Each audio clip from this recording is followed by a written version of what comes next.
Hi guys, I am Donna and this is episode 17 of my American Diaries.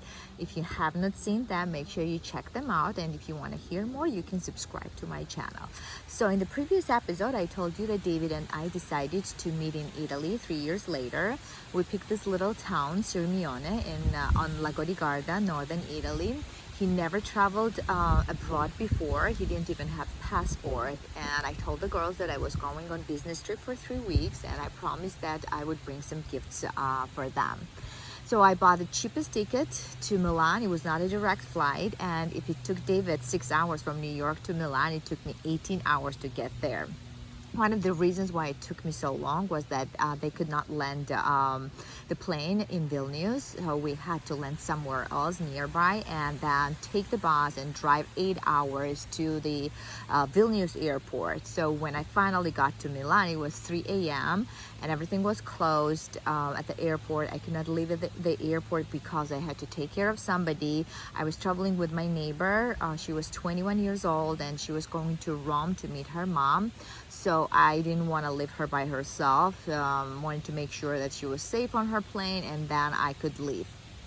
I tried to call David to warn him and explain the situation, but none of the phone cards was working, so I could not get in touch with him. Finally, at 6 a.m., things started to open. I left the airport. I didn't want to deal with the trains and buses, so I got into the cab and I told him to take me to Marriott.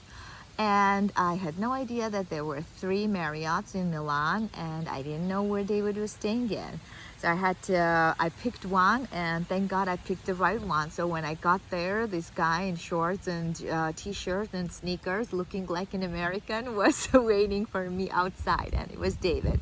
To be honest, I was kind of worried to see him 3 years later and spend 3 weeks with him because we knew each other only 2 months and we did not spend that much time together. That would be the first time that we would spend so much time together, day and night. So I was kind of worried because I was not sure if I still like him or not, and if we had some kind of difficulties or some differences. But we took a chance and it was good. We were fine. The only uncomfortable situation for me was that I didn't have much money and he was paying for everything, and even though he did not make me feel bad about that, I still was very uncomfortable and I still felt bad because that's kind of who I am. I don't like when somebody's paying for me. One day I even did not go with him at the spa. He wanted to go to the spa, and I came up with 100 excuses why I didn't want to go. The only reason was that I didn't want him to pay 80 euros for me. So he went there by himself, which was fine because we needed to spend some time by ourselves. I love being by myself, so it was a good lone me time there, and it was great. So you don't want to hear that I ate a lot of pizza and pasta and gelatos and some fresh fish. Yes, we did. We walked a lot too. I didn't do shopping because first, I don't like shopping. It's not my thing. And then what kind of fun is shopping when you don't have enough money to afford, right?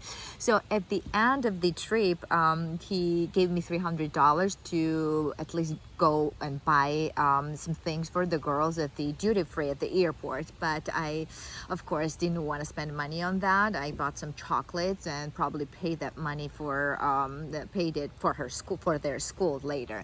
When I got back to Georgia, it was still early morning, so I had time to go to the thrift store. And I bought some things for them there. I wrapped them nicely and pretended that I brought those things from Italy. Poor kids, they believed it and they were very excited and very happy, and it did not really matter, right? So I think years later I told them and we were kind of laughing. So that was it. So these 3 weeks proved that we still liked each other, and that was a great thing. I still did not have any idea what were we planning to do or what our plan would be in the future. I had a pretty good life in Georgia. I had my kids, my job, my friends there, so it was good. I really did not plan to move anywhere from there, and of course, he did not want to move in Georgia.